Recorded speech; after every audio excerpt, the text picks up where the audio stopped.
Imagine this. You're in a code and people stop joining entirely. Like only people and only whenever people leave, no one else joins. This is what is called a dead code. So today we will be reviewing a dead code that I was playing in the other day called 9668. So yeah, we're gonna see what happens to these codes. I don't really, personally, I don't think anything happens, but we're gonna have to figure this out.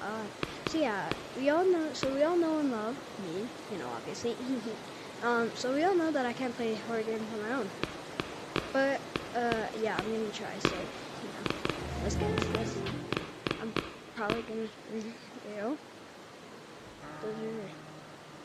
Isaiah.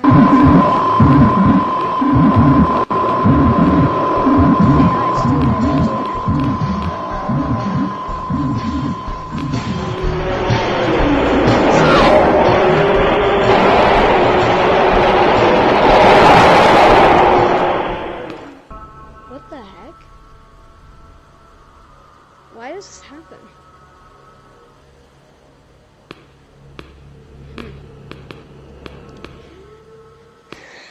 I don't know. So, for this myth, I went to the web to figure out what happens to dead codes. So what I'm reading over here on this area, if you can even see that, let me zoom in. Over here is it gives us a couple reasons. Inactivity. The code will no longer be active in the game servers, meaning no new players will join that specific game instance.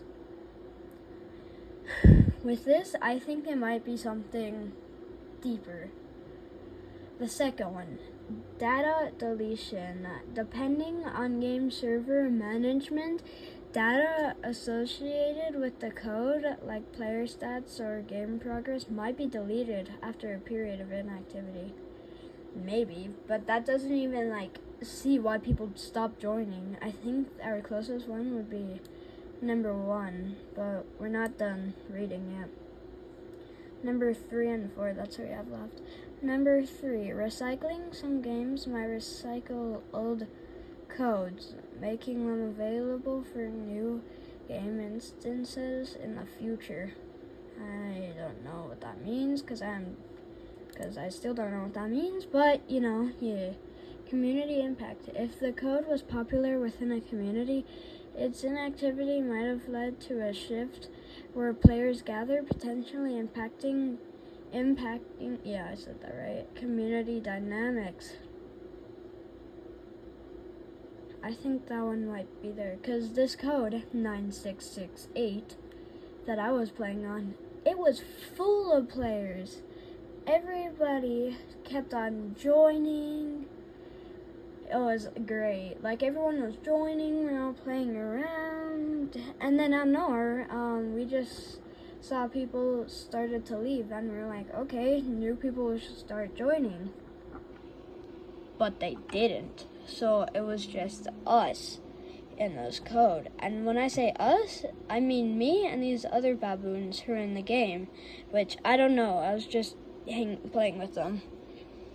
So I think that I'm gonna have to do some more research. I'll catch with you guys in a second. Peace.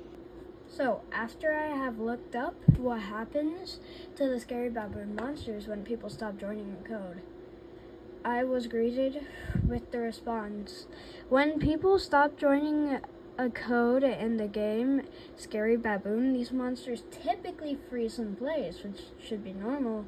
But what happens to their AI? Let's see if there's anything else. This happens because the game relies on active players to keep the monsters moving and interacting. If no one joins the code, the monsters don't have any players to interact with, so they remain stationary. So this sounds super normal, right? But then what happened to the monsters whenever I joined that code? I have no idea. I'm gonna have to look it up. I'll be right back. Okay, with even more research, I've figured out that in the game Scary Baboon, the monsters typically wander around the map until they detect a player nearby. If no one joins the game, the monsters will continue to roam in their designated areas without any player interaction. They won't have any players to chase or jump scare, so they will remain in their wandering/searching phase. Let me get this right with you guys. They totally stopped moving, so I hate to end it short like this, but this might actually just have to be one of the most shortest and uncovered Scary Baboon mysteries. Like and sub.